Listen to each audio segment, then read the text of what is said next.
Entonces ahí se suelen producir unos sueños donde siempre aparece el padre, donde aparece el miedo, donde aparece normalmente una iniciación. En estos sueños sí serían junguianos, ¿no? Como hacia la valentía, hacia el valor, hacia enfrentar, hacia la madurez, ¿no? Esas pesadillas son claramente curativas, ¿no? Como me pasaba a mí con las pesadillas. Yo creo que en el caso de Claudio, claro, Claudio es una persona ya hecha y derecha, ¿no? Puede que fuera un sueño, él lo sabrá, ¿no? Donde esté lo sabrá, pero yo, en mi modesta, y sé que los gestaltistas no interpretan sueños, ¿no? Pero lo que yo pude percibir era como que era un sueño donde él se daba cuenta de que a lo mejor hacía cosas que tenían un efecto más fuerte de lo que él esperaba, ¿no?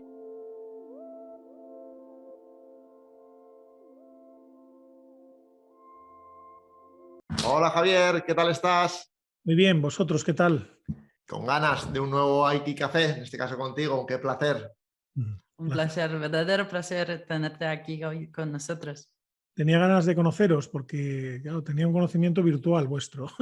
No es que esto sea presencial, pero os he leído, os he seguido y os felicito por vuestro trabajo también.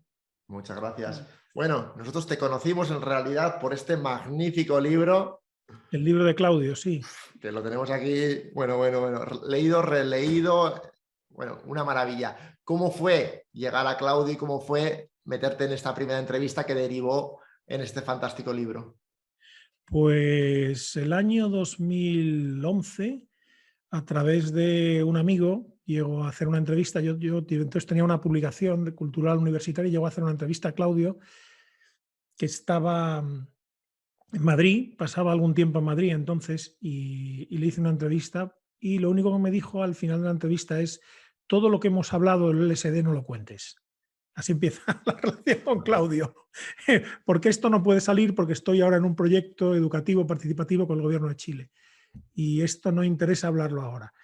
Pero esta entrevista me encantó y tenemos que seguir haciendo cosas.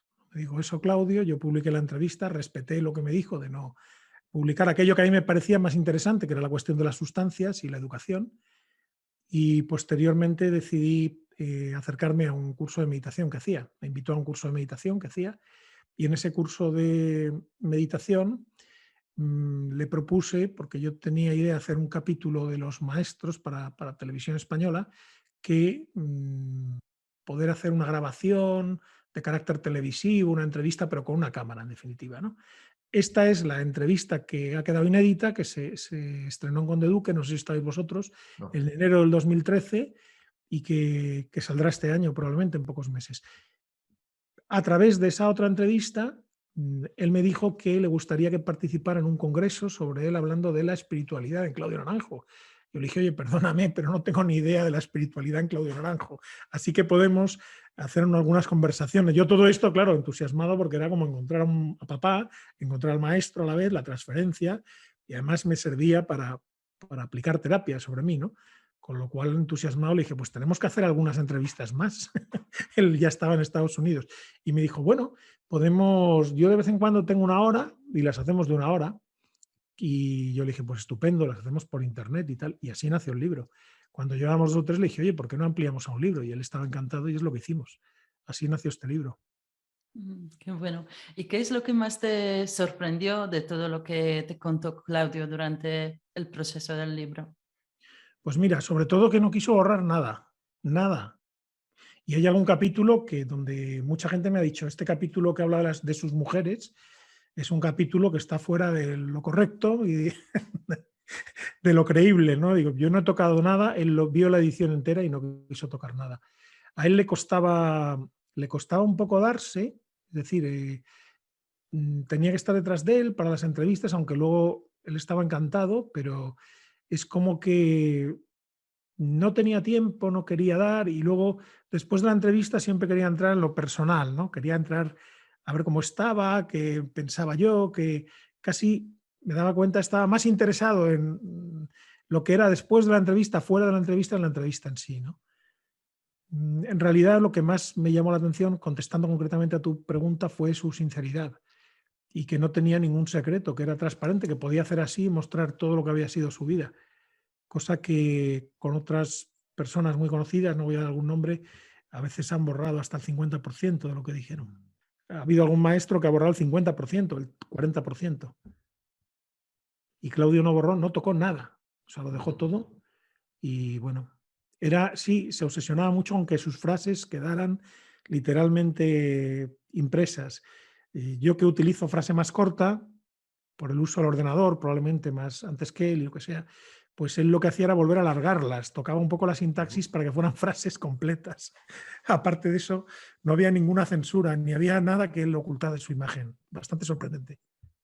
De hecho, es en uno de los pocos sitios donde Claudio deja por escrito claro que todo esto del eneagrama de alguna forma le llegó por escritura automática, que es un tema que no deja de ser un poquito polémico desde fuera, pero es como lo cuenta él en este libro, gracias a ti, y como lo contó un montón de veces en los chats que estuve yo con él.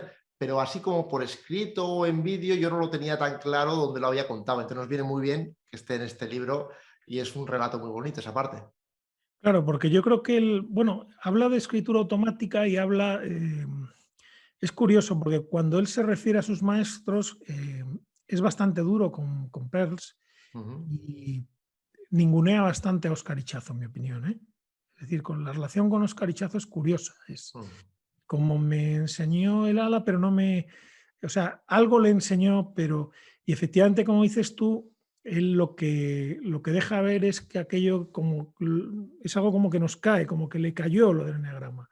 Probablemente Ichazo le había introducido el enneagrama tradicional y él lo que hizo con este enneagrama fue percibir que ese enneagrama le cayó la idea de que tenía que ser hecho de otra manera y ateniéndose a los eneatipos personales y en el desarrollo de su propia obra, ¿no? Claro, para mí decir escritura automática es decir inconsciente, realmente, ¿no? Si queremos, si fuéramos cognitivos o conductuales, digamos preconsciente, pero bueno, da igual. Él tenía esto, para Freud, como si se tratara de un sueño premonitorio, es algo que habría oído, que habría captado y que lo vomitó en ese momento. Yo creo más bien que fue una inspiración, ¿no? Él lo cuenta casi como si fuera un acceso al mundo de las ideas, ¿no? Platónico en ese sentido. Curioso. Misterio, ¿no? Hay algo como de misterio en el eneagrama, ¿no? En el de Claudio también, ¿no? Hay otros que son mucho más prácticos y mucho más superficiales, claro. De hecho, como bien dices, en el propio libro nuevamente se relata esta relación ambivalente con Óscar Ichazo y que a nosotros en realidad tanto nos ha interesado, porque hemos hablado bastante de Óscar Ichazo, hemos indagado qué es lo que sabía exactamente Óscar y qué es lo que le traspasó concretamente a Claudio y lo que no. Y todo ese tema es fascinante. De hecho, para los que estéis viendo esta entrevista, por aquí os dejaremos un enlace directo a este origen del eneagrama de la personalidad en el cual Claudio está directamente involucrado, ¿no? Pero volviendo al tema del eneagrama, en realidad, claro, con toda la entrevista que tú le planteabas a Claudio, apareció este tema del eneagrama que quizás en un principio igual no te lo esperabas tanto, supongo, y creo que también de alguna forma iniciaste un caminito por aquí, ¿no? Sí, claro. Bueno, la noche antes de la famosa conferencia, que fue en un hotel muy grande que hay cerca de Barajas, lo digo para la gente del centro de Madrid o algo parecido, ¿no? Se convocó una conferencia de homenaje a Claudio, que era ya una persona pues reconocida, mayor, y vino gente de Estados Unidos y tal. Ahí me tocó el papelón. Le dije, me ha tocado bailar con la más fea, que es con la espiritualidad, pero me ha tocado el papelón este. Entonces, después de las entrevistas ya pude componer la entrevista y esa noche tuve un sueño, porque había leído mucho a Claudio y siempre llegaba Ichazo, siempre llegaba al Hidra o al Hombre Verde. Entonces, tuve un sueño con el Hombre Verde, que estaba en casa de un amigo, que es un escultor, un hombre de iniciación masónica, sufí, estaba en su casa y al abrir la cortina, pues se había cambiado completamente, metamorfoseado el paisaje y era como un lugar un poco de cuento, ¿no? Y ahí estaba Claudio. Entonces yo me acerco a él por la mañana, antes de la conferencia, y le digo, hoy vamos a hablar del Hombre Verde, todo contento. Claudio se dio la vuelta y pronunció unas palabras que nadie entendió, pero como, vete a no, todo es así, o sea, la gente que estábamos alrededor como si hubieran tirado una granada de mano, o sea, fue la onda expansiva. 5 o 6 personas que hay allí, todo el mundo se apartó. Bueno, me echó una bronca tremenda y entonces me dijo que esto era porque no se podía estar siempre feliz y de fiesta. Y me estaba hablando de mi eneatipo, lógicamente, ¿no? Fue como darme un palo, como hace el maestro Zen, ¿no? Pero en la cabeza y en público. ¡Pah! Fue Claro, cuando yo le preguntaba, él no me decía, claro, oye, mira, yo tenía una curiosidad de profano total, ¿no? Y no había estudiado el neatipo, ni sabía, no sé mucho de neatipo realmente, ¿no? Pero bueno, sí, se trabajó algo, sí. Entonces estaba con una mujer que sí sabía bastante neatipo y se inició una guerra de neatipos entre nosotros, no sé por qué, que fue horrorosa. Fue una batalla de neatipos, un 7 y un 2. Aquello fue tremendo, ¿no? Sirvió para pulir, ¿no? El molinillo, ¿no? Como la pareja es como el molinillo, ¿no? Que va puliendo el ego poco a poco, va moliendo y va puliendo, ¿no? Ese ha sido mi trabajo con el eneatipo, si os digo la verdad. Tampoco tuve, como os contaba, os conté en alguna ocasión, estuve en algunos cursos de eneagrama sufi que daba Dulkarin, que era un maestro de eneatipo argentino. Yo creo que de la rama americana de Ichazo, pero el enfoque era totalmente distinto, porque no, o sea, la personalidad ahí quizás fuera lo menos importante. Entiendo, vosotros sabéis más de esto. Sí. Oscar Ichazo también fue maestro de Alejandro Jodorowsky, a quien entrevistaste y publicaste el libro con él. ¿Nos puedes contar un poquito sobre la relación que tuviste con Jodorowsky respecto con el libro? Pues Alejandro fue muy distinta porque era una relación mucho más intelectual, porque yo estaba más verde, no por culpa de Alejandro, ¿eh? Y Alejandro me dijo, ven a París, yo no podía ir a París, entonces a través de unos amigos me hospedaron en el Colegio de España y allí estuve 7 días y cada día me daba, él decía 1 hora, al final eran 2 horas. Y hicimos la entrevista, él entraba, yo salía totalmente borracho de la entrevista, era una entrevista un poco de trance porque él se ponía a hablar y se iba por las nubes y había una atmósfera especial. Yo creo que Alejandro lo que tenía era una relación con el inconsciente, es como si se hubiera quitado la tapa de los sesos y tuviera el inconsciente, o tiene el inconsciente abierto, ¿no? Era un hombre, todavía hoy Alejandro, cuando aparece en mis sueños, aparece de una manera muy concreta siempre y en una posición muy concreta, como si fuera él quien soñara conmigo y no yo quien estoy soñando con él, ¿no? O si fuera él quien viene a verme los sueños, ¿no? Fue todo bastante curioso porque yo a Alejandro al principio le había calificado de farsante y de vendedor de licores. Esto fue en el Escorial, me aproximé a un curso de los maestros y entonces se me ocurrió gastarle esta broma, ¿no? Yo siempre he sido muy bromista, entonces mira, Alejandro, todo está muy bien, le hice una entrevista para la revista Debats de Valencia y le digo, pero me queda una pregunta. Y dice, ¿qué pregunta? Digo, ¿tú no te ves un poco como un vendedor de elixires o con la forma del vendedor de elixires? Y bueno, pegó unos gritos tremendos, claro. Bueno, pues a pesar de eso, esa pregunta la obvié, ahí sí me autocensuré, lo siento, pero me contó que su padre había sido vendedor y que él odiaba a los vendedores, que le perdonara por cómo se había puesto, porque él odiaba porque su padre había vendido en los ferrocarriles, había vendido electrodomésticos. Este padre stalinista que tenía, que le hizo la vida imposible, ¿no? Entonces Alejandro ha sido una relación que he mantenido de por vida, pero en un plano más inconsciente, más artístico, menos terapéutico realmente. Yo a Alejandro le tengo como arrabal en mi constelación de padres artistas, ¿no?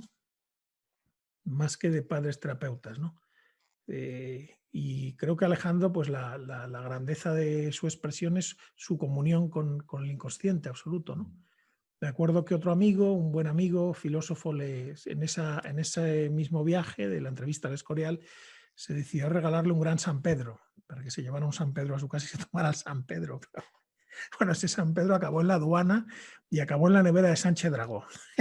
No se lo llevó nunca, lo cual nos desilusionó muchísimo. Claro, luego lo entendimos, dijimos, pero ¿cómo se va a llevar un San Pedro de 1 metro en un avión de Iberia a París, no? Alejandro yo creo que es la persona que yo he conocido más cercana más cercana a la generación de su propio inconsciente. O sea, tanto su Incal como sus películas especialmente, como su trabajo personal están muy relacionados con lo inconsciente. Creo que es el que yo no le calificaría de terapeuta, porque no creo que sea un terapeuta Jodorowsky. Jodorowsky es otra cosa, se parece más a lo que él dice de psicomago, ¿no? Claro. Con todos los riesgos que eso tiene, ¿eh? Con todos los riesgos que eso tiene. Porque claro, dar una receta sin conocer prácticamente a nadie o a alguien sobre su inconsciente para que él actúe y para que se cure, es bastante mesiánico, ¿no? es bastante mesiánico. Sí, o chamánico también. Y chamánico, pero en sí eso lo aprendió él en México, claro, pero en sí también no es que sea una creación, pero en Occidente no conocíamos esto, ¿no? Que un señor que llega en los 70, como me decía él, que llegó a París a las 3 de la mañana en un barco, entonces fue a una cabina y llamó a André Breton inmediatamente. ¡Pum! ¿Quién es? ¿Quién es? Y, soy Jodorowsky, acabo de llegar, vaya usted a tomar por el culo. Y le colgó. Y al día siguiente le llamó otra vez, soy Jodorowsky, bueno, venga a verme a mi casa. Pero ¿qué hace llamando a las 3 de la mañana, hombre? Alejandro es así, ¿no? Sigue activo, ¿eh? Sigue activo. Sí, sí, sí. El otro día lo vimos en YouTube y está con un pincel. Sí, es una relación hermosa de amistad, ¿no? Que no tuve, yo no tuve esa amistad con Claudio tuve una relación más discipular, si se quiere, ¿no? Y Ujú. era distinto, el trato era muy distinto, muy distinto. Quizás lo que una un poquito las dos entrevistas con estas dos mega figuras, ¿no? Jodorowsky y Claudio Naranjo, es lo que comentas también en alguna ocasión de tu búsqueda del padre, ¿no? ¿Cómo viviste esta experiencia? Bueno, sí, yo buscaba, claro, ahí la transferencia funciona, ¿no? Inconscientemente, pues buscas otro, no es que busques al padre, buscas otro padre, ¿no? De algún modo. O un padre distinto, o un padre que lo tenga todo, o un padre que pueda enseñarte mucho. Entonces, somos epistemofílicos, ¿no? Y yonkis del conocimiento. Entonces, pues parecía que iba a encontrar a alguien que, ya claro, con los años te das cuenta que son ayudas, son acompañantes, pero que o lo aprendes tú o no hay manera, ¿no? Mm. Y luego faltaba Ichazo, claro, yo decía, aquí falta alguien que es Ichazo. Entonces se me ocurrió ir a ver a Ichazo, pero Ichazo estaba ilocalizable, nunca contestó a la carta que le envié. Mm. Pichazo ya murió. Era un hombre bastante esotérico y nunca contestó. También le mandé la carta muy cerca de la muerte. Yo no sé si el círculo que tiene alrededor la... pero no llegó a contestar la carta, que era una carta para ir a verle a hacer una entrevista, ¿no? Que es la que faltaba en el puzzle de los tres, ¿no? Claro. Decirlo de algún modo. Era el que había de algún modo inspirado a ambos, ¿no? De hecho, el trocito creo que es en La danza de la realidad de Jodorowsky, cuando habla de cómo conoció a Ichazo y cómo fue esa relación, es unos textos ahí apoteósicos, vaya. O sea que por ahí sí hubiese estado genial esa entrevista, pero bueno, Bueno, nos quedamos con lo que tienes, que es muchísimo. Y sí que te quisiéramos preguntar también un poquito, claro, sí que Jodorowsky obviamente ya trabaja con una parte más de chamanismo, como dice Agnieszka, de psicomagia, y sí que entra también como en este mundo onírico que a ti tanto te interesa. ¿Cómo fue tu llegada al mundo de los sueños? ¿Lo trabajas desde hace muchísimo tiempo? ¿Lo sigues trabajando hoy, que lo sabemos muy bien? ¿Cómo ha sido tu evolución aquí? pues mira, fue a través de mis propias pesadillas, hasta que las pesadillas se van integrando en torno a los 9, 10, 11 años, y ahí ya empiezo como a escribir algún sueño, a recordar los sueños y a tomar la costumbre de contar los sueños en familia. Entonces ya algunos me estaban esperando el domingo a ver a ver con qué había soñado Javier, ¿no? O a ver qué había pasado, que la noche anterior había pegado unos gritos, o había entrado en el cuarto de los padres y se había abalanzado sobre la cama para recibir. O sea que fue algo como un trabajo personal realmente, ¿no? Entonces encuentro a esta persona que es Luis Cencillo, que fue un psicoanalista muy particular. Se decía que en España la psicología iba a ser o Cencillo o Pinillos, ¿no? Era un chiste que había en la época, ¿no? Porque el régimen tenía que decidir que alguien montara la facultad de psicología. Y el régimen prefirió a Pinillos. Pinillos era de la corriente, los dos tenían la cultura alemana de la psicología, pero Pinillos, vamos a decir que era cognitivo-conductual, aparte de que conociera el psicoanálisis perfectamente y tal. Y eso ha hecho que en nuestras universidades pues, no se estudie bien la historia de la psicología, no se estudien las psicologías alternativas o las terapias alternativas, etcétera, ¿no?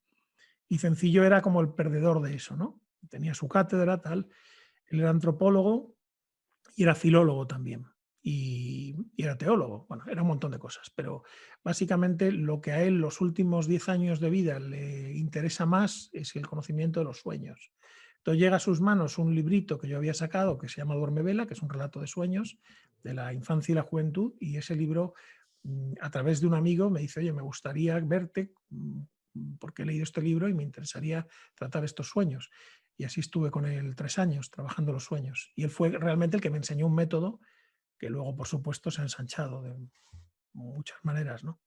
Y luego los sueños también fueron como no la jubilación, pero sí el punto final donde trabajo las visiones que he descubierto también a través de las sustancias, ¿no? Que he habitado, que he vivido a través de las sustancias, ¿no? Entonces es muy distinto el soñar que el alucinar, vamos a decirlo en términos vulgares, ¿no? Es muy distinto porque lo uno se vive en presente, se entiende en presente, digamos que hay como una lucidez implícita en la visión del chamanismo, por ejemplo, ¿no? Por no llamarlo alucinación, que es despectivo, pero para que la gente nos entienda, ¿no? Cuando tú estás viendo algo con una sustancia, lo estás viendo en presente, lo estás entendiendo y digamos que la metáfora es plenamente conocida, ¿vale? Tú eres la metáfora también, no hay objeto, no hay sujeto, etcétera, ¿no? Mientras que en el sueño hay toda una aplicación de asociación, de metáfora, de abrir la metáfora, y hay como un mensaje implícito, y hay como un juego de tener que descubrir lo que te dice el sueño, que en realidad es lo que te cuentas a ti mismo, ¿no? Y entonces los sueños me parecían sin forzar, a través de la holotrópica o a través de las sustancias, me parecía, como pareció siempre en psicología, pues el camino real, ¿no? Para entrar en el inconsciente, ¿no? Y tratar de alinear consciente e inconsciente, ¿no? Y que la gente se conociera, ¿no? Claro, Cencillo no trabajaba la actuación de los sueños, consideraba que la actuación de los sueños era ya otra cosa, interesante, pero que era otra cosa, que no eran los sueños. Discrepaba de Peirce bastante, ¿no? Estaba en todo, Luis conocía todo. Entonces él no... Y por supuesto, aunque había trabajado a lo mejor con 3 o 4 personas a la vez, dobles parejas, pero no trabajaba los sueños en grupo tampoco, ¿no? Entonces esto fue algo que a mí fue un regalo que me dio Claudio y que me dio la Gestalt, sobre todo, ¿no? Más que Claudio. Y el conocimiento de la obra de Peirce a través de Claudio. El trabajar los sueños de otra manera o completar el trabajo de los sueños de otra manera. Que no me parece como método no me parece suficiente. El trabajo que hacía Peirce sobre los sueños, si no es porque él está en presente y lo está trabajando, pues lo intentamos extraer, pasa como con el enagrama y no es suficiente, ¿no? Porque claro, Peirce era un psicoanalista, tenía una formación junguiana, o sea, estaba aplicando muchas cosas, muchos métodos, estaba utilizando muchas herramientas para los sueños, no solo lo que se ha transmitido que empleaba, ¿no? Que sobre todo era la actuación del sueño, ¿no? Entonces esto se ha perdido un poco. Yo creo que en general en las escuelas gestálticas el sueño se circunscribe demasiado al trabajo de la actuación del sueño, la representación, en mi opinión, ¿eh? Y se olvidan otras posibilidades, ¿no? De trabajar con la imaginación o de la dialéctica o la mayéutica, etcétera, ¿no? O la simple asociación, etcétera, ¿no? Yo lo que hago con el sueño es tratar de acompañar la visión, es decir, conectar con la frecuencia del soñante y tratar de compartir la visión. Si puedo compartir la visión y entender la visión, que esto evidentemente se profundiza en la medida en que tú conoces a la persona y vas conociendo su imaginario, si hay algo así como un trasvase de inconscientes, es mucho más fácil el trabajo con el sueño. Y hay terapias que solamente se hacen a través de sueños. Es decir, viene la gente y simplemente hablamos de los sueños. Esto tampoco es nuevo. Es algo que se utiliza en algunos pueblos y que se ha utilizado en algunas órdenes sufíes. En el judaísmo también se emplea en algunas minorías, que es como una especie de análisis, pero solo a través de los sueños. Porque consideramos que el sueño no tiene la censura de la vigilia. Viene contado de una manera, de una historia, pero ¿qué no es una historia? Que no es una metáfora, ¿no? Todo es una metáfora, todo se expresa en metáforas. Con lo cual el sueño también se expresa en metáforas, ¿no? La clave está que aquel que se las cuenta los entienda, ¿no? Y pueda entender cómo es de verdad, ¿no? La sombra y el sueño es muy divertido, porque uno siempre huye del personaje del chulo, nadie quiere ser el chulo, ¿no? Pero claro, cuando estás en el círculo descubres que también es tuyo el chulo, ¿no? Por poner un ejemplo, ¿no? Así que, y el grupo, claro, el grupo es una maravilla. Pasa que yo, de todas las terapias de grupos, la que recomiendo es Alcohólicos Anónimos. Me parece que es la que está más depurada y es más profunda y tiene una visión más clara de ayuda. Esto suena muy raro, pero además suele ser gratuita.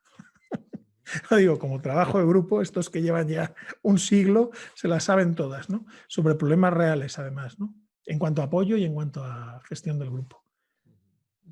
Es fascinante lo que cuentas. Es que los sueños realmente nos acompañan a la humanidad y hacen esta función de traer cosas que quizás están en la sombra, quizás están en un inconsciente colectivo, o quizás están, por dar un ejemplo, ¿por qué los esquimales sueñan sobre los serpientes si ahí donde viven no hay los serpientes, ¿no? Y también se adjudica esta parte de la que también has hablado respecto a tu relación con Claudio, ¿no?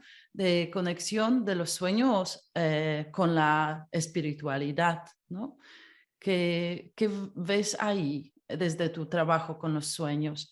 ¿Hay esta conexión con los dioses a través de los sueños o no la hay? O son como son la vida misma, no como la vida misma, son la vida misma, y entonces podemos tener sueños muy inspirados y podemos tener sueños muy poco inspirados. Hay, claro, como la neurociencia nos explica que la cabeza funciona de maneras muy distintas a lo largo de la noche, podemos tener sueños donde se inventa el autogiro, podemos tener sueños donde estamos dando vueltas a ver cómo tenemos más pinchazos o a ver cómo conseguimos más réditos a nuestro trabajo o solucionando un problema teórico, pero podemos tener sueños luminosos, inspirados, donde entramos en conexión con otras cosas, ¿no? Pero el sueño, yo más que este sueño de conexión intuitiva con el mundo de las ideas o el mundo de los dioses, que se da, por supuesto que se da, y uno distingue enseguida dentro de un sueño la parte del sueño que tiene una luz especial, normalmente lo suele distinguir, el sueño que le resulta a uno mismo profético, que no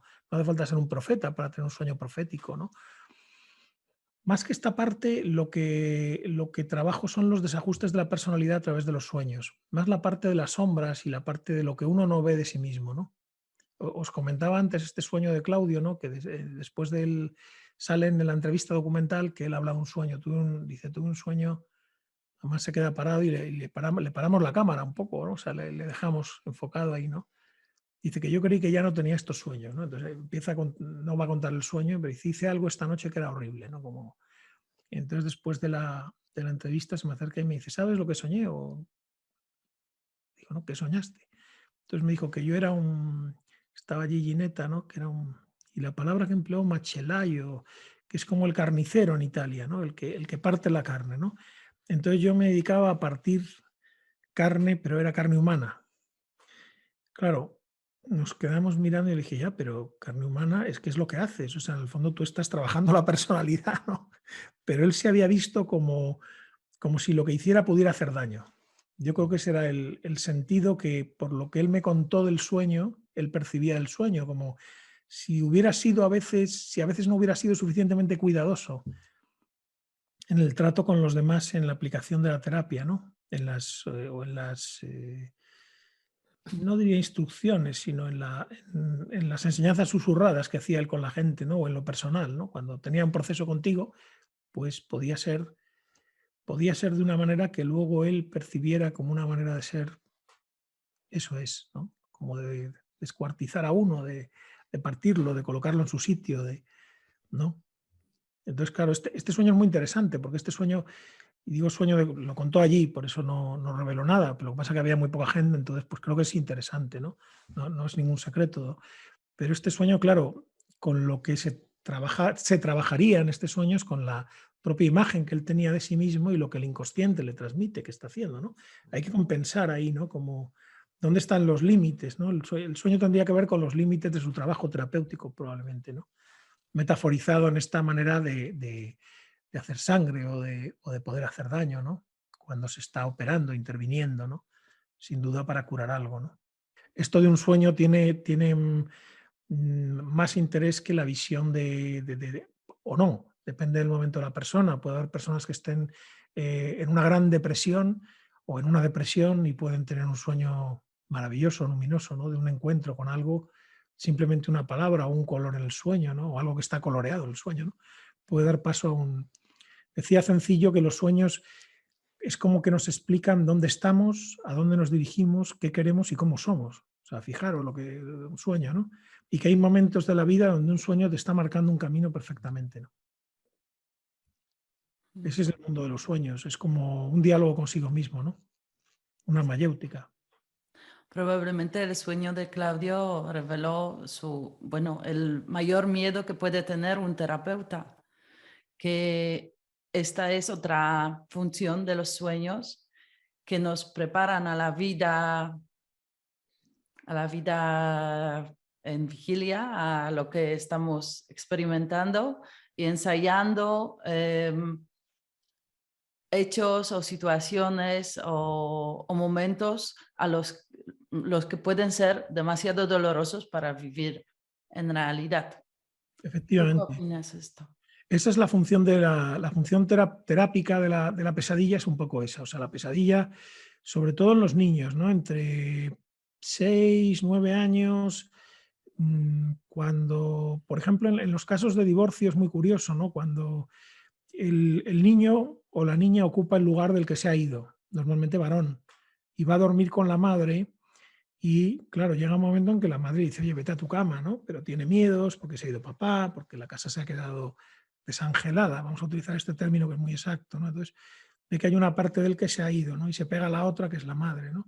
Entonces ahí se suelen producir unos sueños donde siempre aparece el padre, donde aparece el miedo, donde aparece normalmente una iniciación. En estos sueños sí serían junguianos, ¿no? Como hacia la valentía, hacia el valor, hacia enfrentar, hacia la madurez, ¿no? Esas pesadillas son claramente curativas, ¿no? Como me pasaba a mí con las pesadillas. Yo creo que en el caso de Claudio, claro, Claudio es una persona ya hecha y derecha, ¿no? Puede que fuera un sueño, él lo sabrá, ¿no? Donde esté lo sabrá, pero yo en mi modesta, y sé que los gestaltistas no interpretan sueños, ¿no? Pero lo que yo pude percibir era como que era un sueño donde él se daba cuenta de que a lo mejor hacía cosas que tenían un efecto más fuerte de lo que él esperaba, ¿no? Y él se veía en una posición como de, creí que esto no me podía pasar a mí o algo así, ¿no? Hace mucho que no tuve un sueño parecido, y llega a decir, no recuerdo las palabras, pero como hace mucho que ya, o sea, que esta pesadilla no me molestaba por la noche, ¿no?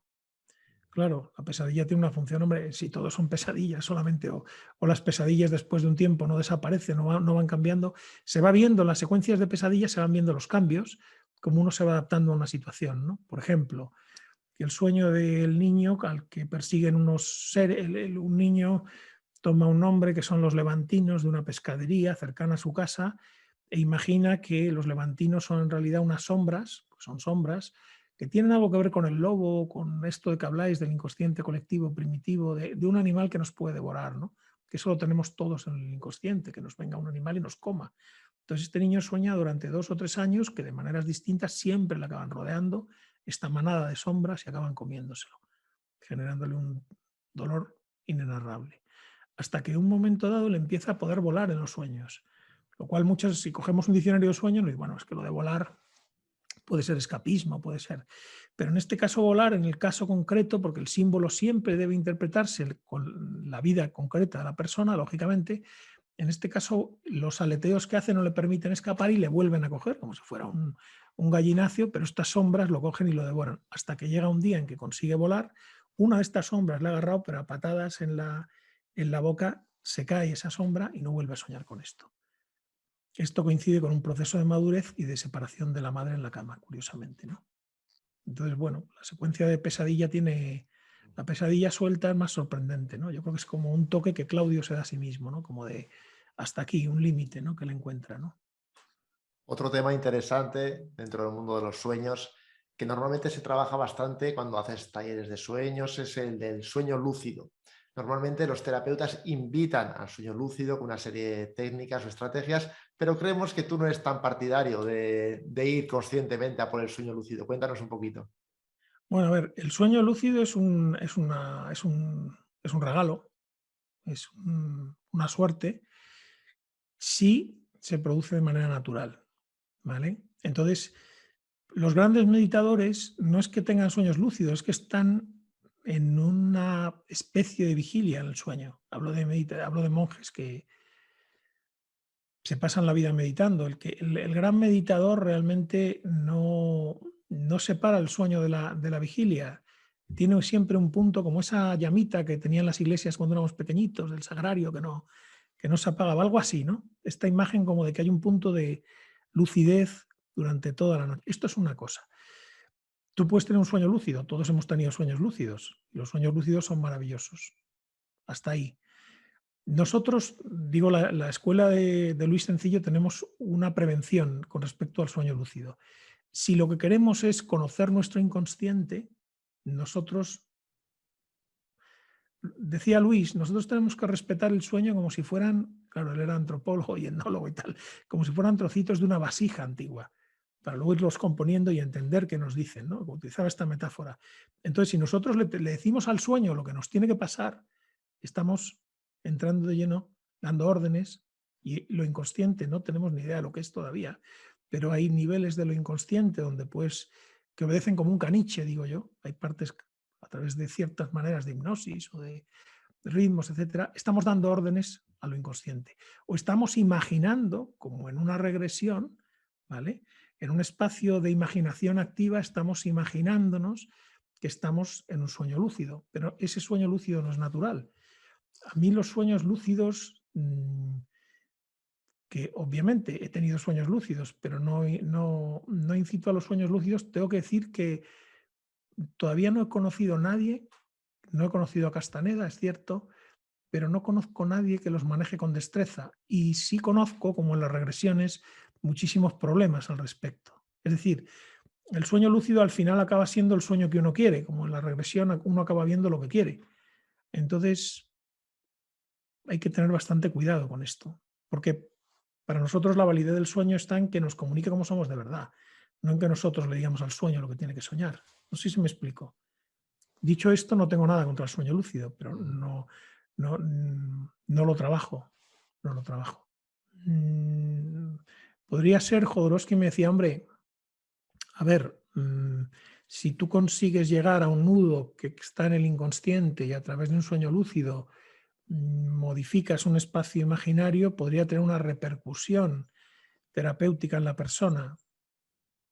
No lo he visto hacer con claridad.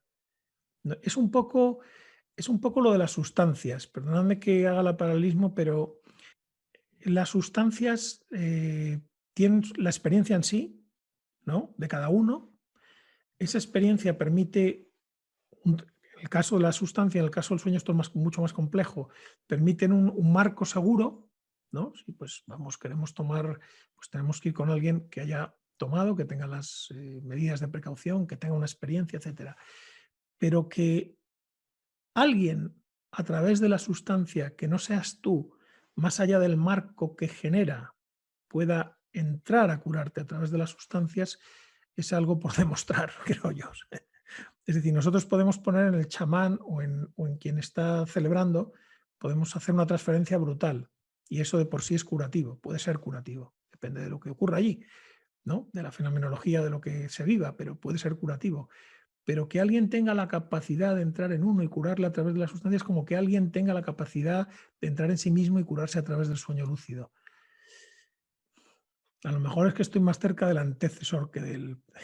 pero me cuesta un poco, ¿no? Me cuesta un poco esto, me cuesta. No lo conozco, humildemente no lo conozco. Y quizá me protege intelectualmente diciendo, es que esto es manipular el inconsciente, ¿no? Como decía Sencillo, ¿no? Lo dejo ahí. Es decir, bendito aquel que trabaje de verdad con los sueños lúcidos, que enseñe a tener los sueños lúcidos y que estos tengan una repercusión terapéutica. No me cierro a ello, pero no sé hacerlo. Y además tengo ciertas prevenciones porque cuando lo he intentado no ha funcionado. Igual es un tema de ego. Puede ser, ¿no? Queríamos preguntarte un poco más sobre el tema de las sustancias. Sabemos que lo has investigado a fondo.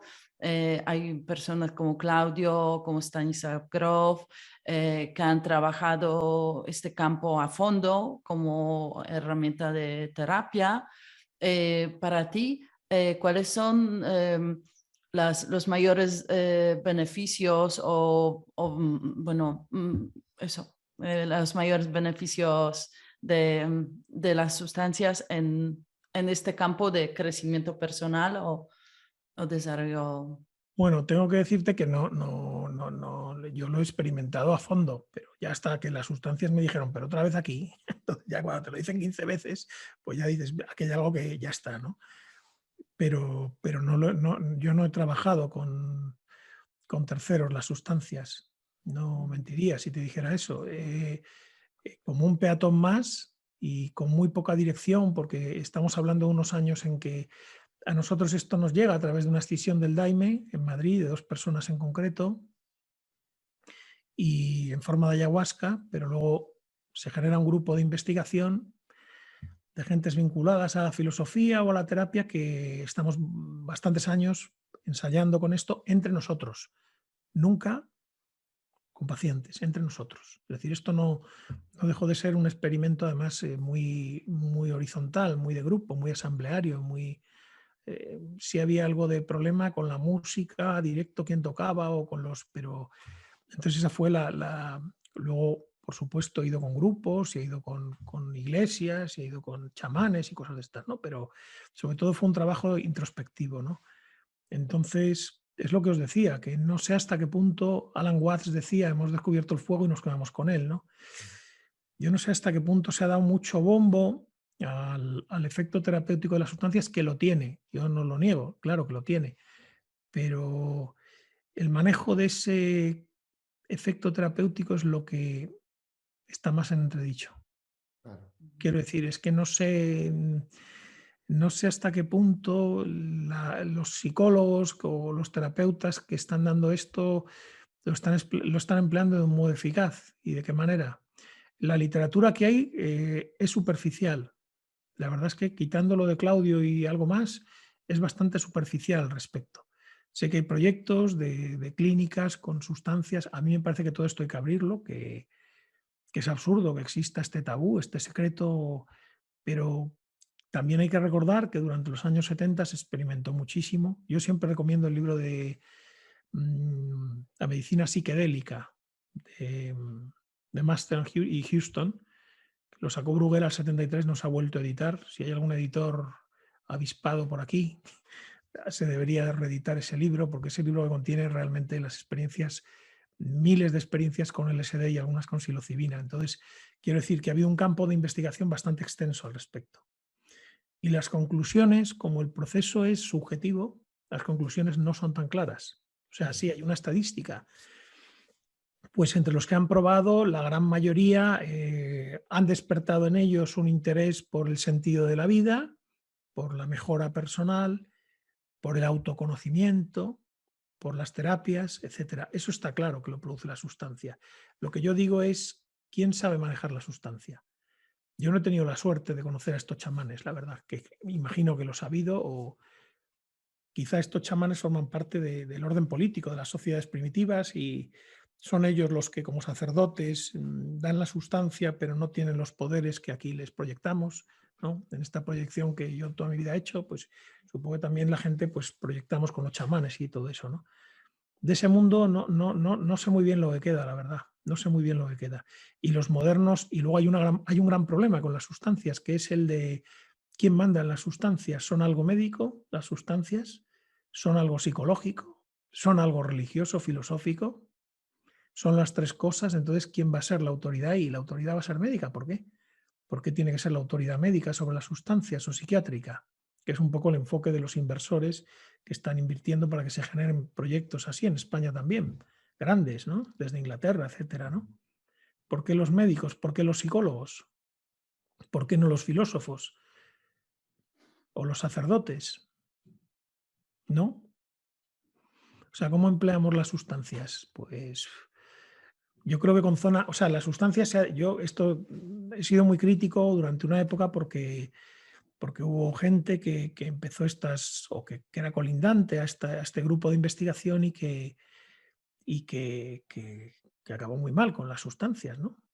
Acabaron en suicidios y en, ¿no? Amigos cercanos, conocidos, ¿no? Entonces, joder, esto de las sustancias, luego, claro, hay como un sindicato de las sustancias que defiende las sustancias, aunque se haya tirado Manolo por un balcón, ¿no? Hay que defender las sustancias, ¿no? Joder. Se dice de manera genérica, aquel que tiene antecedentes psicóticos o que tiene una estructura de la personalidad que no está bien fijada, que no tenemos ni idea de lo que es esto, pero lo decimos mucho, ¿vale? Freud, no sé qué tal, pero no sabemos lo que es, pero aquel que no tenga una personalidad estructurada, sencillo, decía, no, yo remedios fúngicos no, pues vosotros que sois como piedras y tal, pero yo que soy muy sensible como para... Entonces, ¿Quién puede tomar sustancias? ¿Y quién puede decir que puede tomar sustancias? ¿Se atreve un señor que ha estudiado 6 años una carrera a dar sustancias a otro en una sesión? Complicado, ¿no? Esto es como que la vida es que no hay que buscarlas, la vida te las trae, por lo que sea, que lo que pasa es que están en todas partes. O sea, si vas un poco atento y buscando, te las encuentras, pero o la vida te las trae o no las busques, ¿sabes? Yo es el consejo que doy, o la vida te las trae o no las busques. Y luego que el grupo, que no exista una grandísima jerarquía en el grupo, que el grupo no sea grande, que el grupo no tenga un vínculo ideológico claro, eclesiástico, etcétera, etcétera, aunque yo reconozco que las tomas más seguras se producen dentro de ciertas iglesias porque tienen más tradición simplemente y porque saben, alguien me decía, pues hemos dado 3.000 sesiones en tropecientos años y no ha habido brotados. Ole, ¿no?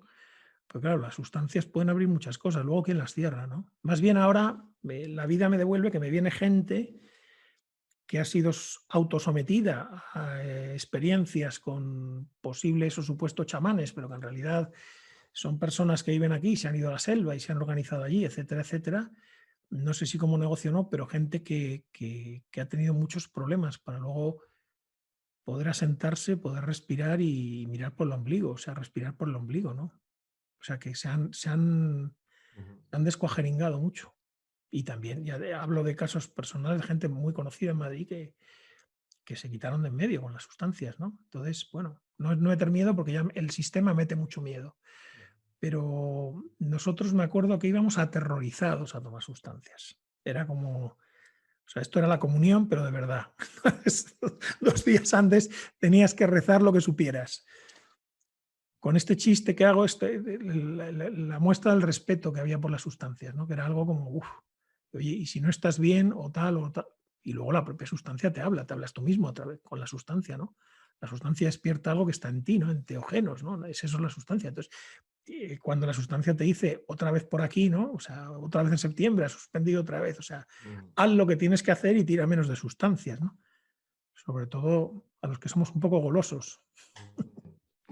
Muy bien, Javier. Y ya por ir terminando, cuéntanos un poquito, siendo director de Encuentros con lo Sutil, ¿qué significa para ti lo sutil? Lo sutil en el sentido de lo que está entre lo que es evidente y aquello que también está ahí, pero que no llegamos a percibir. Ese recorrido entre lo evidente y lo que no es evidente sería lo sutil, ¿no? Correspondería